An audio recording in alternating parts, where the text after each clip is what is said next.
Hi hello നമസ്കാരം. ഞാൻ ബിന്ദു ബാബുരാജൻ. ഏവർക്കും ശുഭദിനം ആശംസിക്കുന്നു. എല്ലാവരും സുഖമായിട്ടിരിക്കുന്നു എന്ന് വിശ്വസിക്കുന്നു. ഗുരുവായൂരപ്പൻ്റെ നടയിലാണ് കേട്ടോ ഇത്. ഭഗവാന്റെ നടയിൽ നല്ല തിരക്കും കാര്യങ്ങളാണല്ലേ. എപ്പോഴും ഗുരുവായൂർ അമ്പലം എന്ന് പറയുമ്പം തന്നെ നിത്യോത്സവം നടക്കുന്നൊരു അമ്പലം ആണ്. അങ്ങനെയാണ് അതിനെ വിശേഷിപ്പിക്കുന്നത്. കാരണം എന്നും ഭഗവാന് ആനപ്പുറത്ത് ശിവേലിയും കൊട്ടും വാദ്യവും മേളവും ഒക്കെ ഉള്ള ഭഗവാന്റെ ആ ഒരു എന്താ പറയുക, ഗുരുവായൂരെന്ന് എഴുതി കാണിക്കുന്ന കാണുമ്പോൾ തന്നെ നമുക്ക് എന്താ ഒരു ഭയങ്കര ഒരു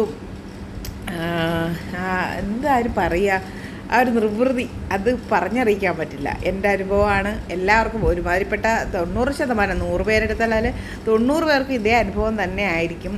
അത്രയ്ക്ക് ഭഗവാനിലേക്ക് അടുപ്പിക്കുന്ന ഒരു മാസ്മരിക ശക്തി ഭഗവാനുണ്ട് കേട്ടോ ഭക്തരെ. അപ്പോൾ ഭഗവാന്റെ ഓരോ ദിവസത്തെയും ചാർത്തുകളും അതൊക്കെ ഒന്ന് കണ്ട് തൊഴണമെങ്കിൽ അതിന് നമുക്ക് പൂർവ്വജന്മ സുഹൃതം തന്നെ വേണം കേട്ടോ.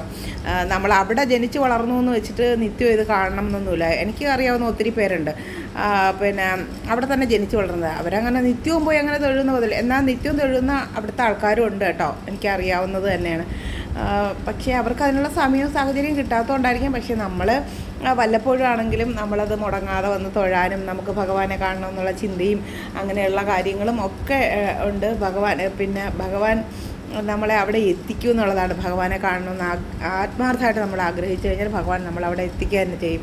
അപ്പോൾ നല്ല തിരക്കും കാര്യങ്ങളും മേൽപ്പത്തൂർ ഓഡിറ്റോറിയത്തിൽ പ്രോഗ്രാം നടക്കുന്നുണ്ട്. അവിടെ അത് കാണാനായിട്ട് നല്ല തിക്കും തിരക്കും ഒക്കെ ഉണ്ട്.